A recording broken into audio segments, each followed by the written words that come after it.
जय श्री सीताराम। जय श्री सद्गुरु नारायण भगवान की। अपने अपने माता पिता की जय। आज का प्रसंग एक ऐसे कुख्यात डाकू और फिर महान भक्त श्री घाटम जी का है। ये कहानी आपको ये प्रेरणा देगी कि अगर कोई भी व्यक्ति, कोई भी जीवात्मा परमात्मा के थोड़ा भी सानिध्यता प्राप्त कर ले तो उस जीव का कल्याण होना ही होना है, उसको परम गति मिलनी ही मिलनी है। घाटम जी मीणा जाति के थे।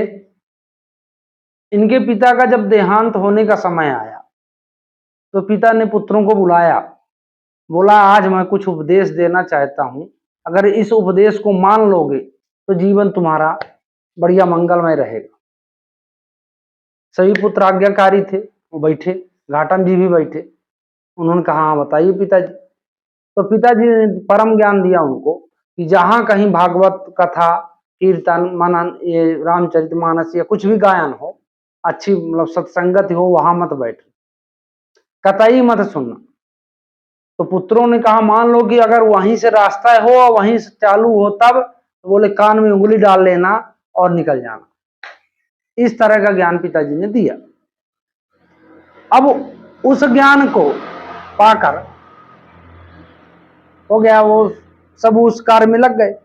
पिताजी का देहांत हो गया। एक दिन घाटम जी कहीं चोरी वोरी किए होंगे, पब्लिक पीछे पड़ी थी, भाग रहे थे।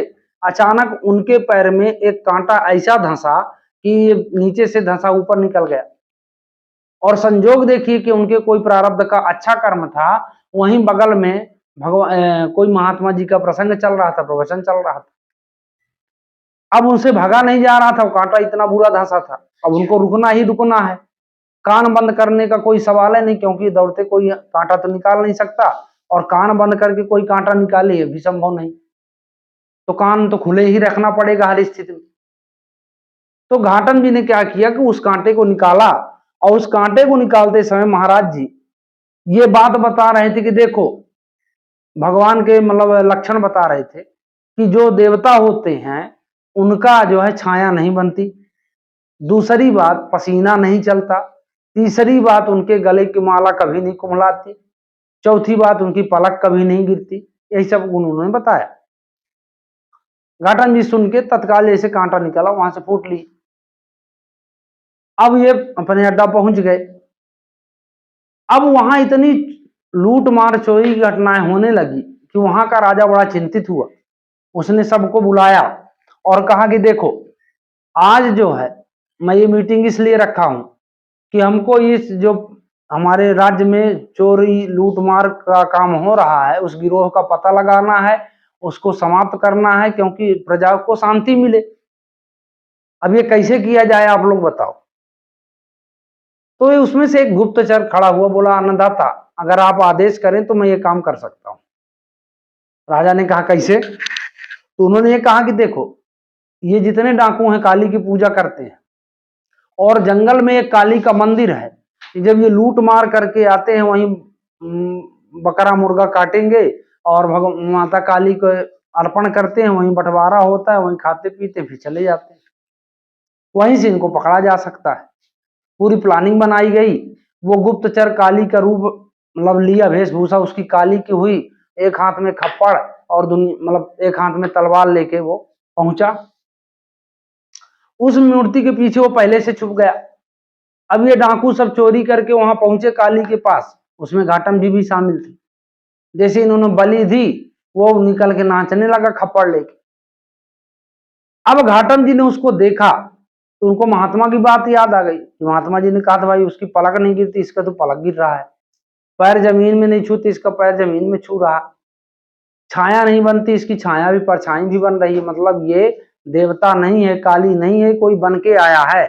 और अगर मैं इनको सबको चिल्ला के कहता हूं तो हो सकता है कि कहीं पुलिस प्रशासन पकड़ने आई हो तो मैं भी फंस जाऊं। घाटम जी ने उचित ये समझा कि चुपचाप यहां से निकल लो। वो निकल लिए। जैसे वो सब उनका फिट था, वहां से सब आए, उनको पकड़ के ले गए। जिसका जैसा अपराध था, किसी को फांसी, किसी को उम्र कैद दे दी गई। अब घाटम जी ने सोचा कि हे भगवान, 1 मिनट का सत्संग मेरे प्राण को बचा दिया। अगर मैं उस महात्मा की बात को ना सुनता तो मेरा भी कल्याण हो गया था। तो मुझे कथा सुननी चाहिए। अब कथा कहां सुनूं? बड़ा उनके मन में ग्लानि की भावना आई और वो जंगल जंगल चले जा रहे थे।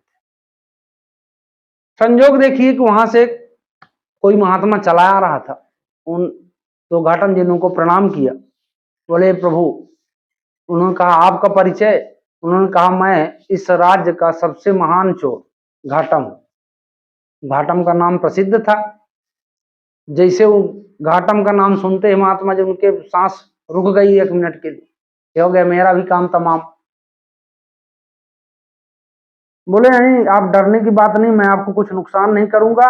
सिर्फ आपसे मेरा 2 मुद्दा है कि आप मुझे कोई भगवत चरित्र या कथा सुना दीजिए। महात्मा जी ने कहा यार गली चला, क्या सुना दूं आपको? फिर भी उन्होंने कहा कि चलो।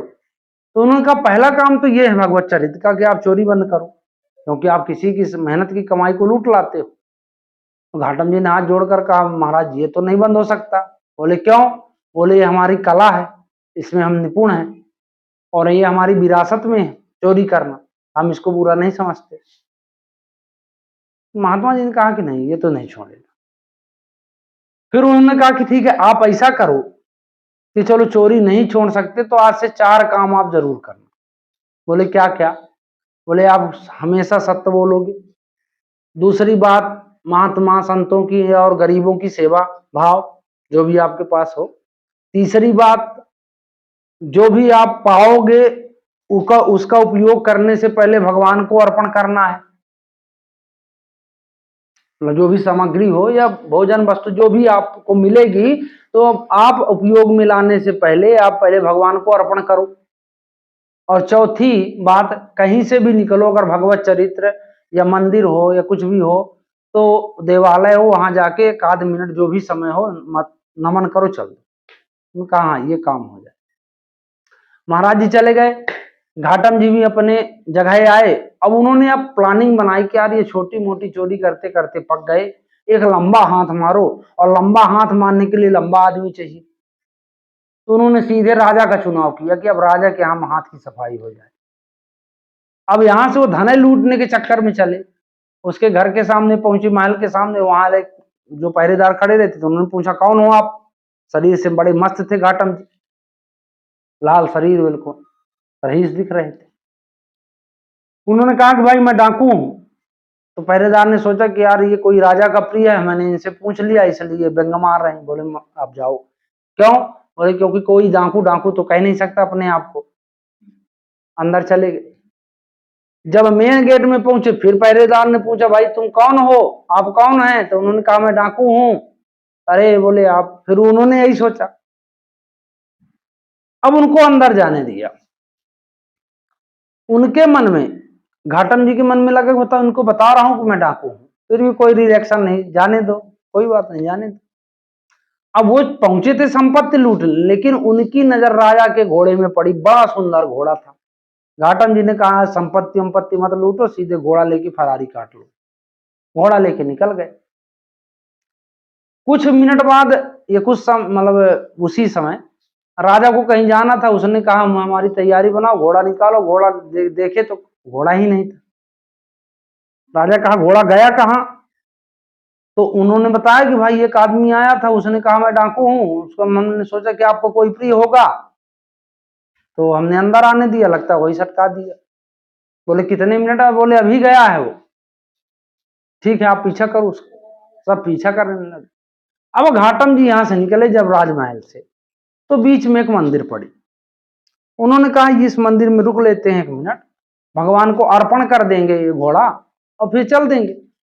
तो गए तो बोले कि हे राम जी, हे रघुनंदन, आज मैं घोड़ा चुरा के लाया हूं और मैं आपको अर्पण करता हूं, इसको स्वीकार करिए।